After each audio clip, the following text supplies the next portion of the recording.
সকালে ফ্রেশ হয়ে এখন ওর জামা কাপড়গুলো বের করে রাখছি, যেহেতু ও অফিস বেরিয়ে পড়বে। তো ওর জন্য সকাল সকাল রান্না হয়েছে ডিমের ঝোল আর শাক ভাজা, তো ওর জন্য এগুলো সব বেড়ে রেখে দিয়েছি। তো দেখো রেডি হয়ে বেরিয়েও পড়েছে। তো ও যাওয়ার পরে যে জামা কাপড়গুলো ছিল সেগুলো ধুয়ে সব ছাদে মেলে দিচ্ছি। আর ডিমের ঝোল শাক ভাজা একবারই দুপুরের জন্য রান্না করে নিয়েছিলাম, যাতে দুপুরে আর রান্না করতে না হয়। আর দেখো আসার সময় বেলপাতা নিয়ে আসলাম পুজোর জন্য। তো তারপরে আমি স্নান করে চলেও এসেছি, স্নান করে সিঁদুর টিঁদুর পরে নিচ্ছি।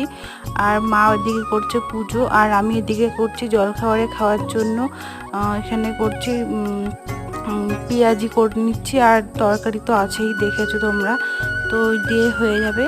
আর এখন আমি পেঁয়াজিটা ভেজে, আর দুপুরের জন্য তো ডিমের ঝোল করাই আছে। আর এখানে এখন পটলের শস্য দিয়ে করছি পটলটাকে। তো দেখো ভেজে ভেজে নিয়ে এখন শস্যটা দিয়ে দিলাম, আর একটু চিনি দিলাম। তো আজকের মতন এই পর্যন্ত, বাই।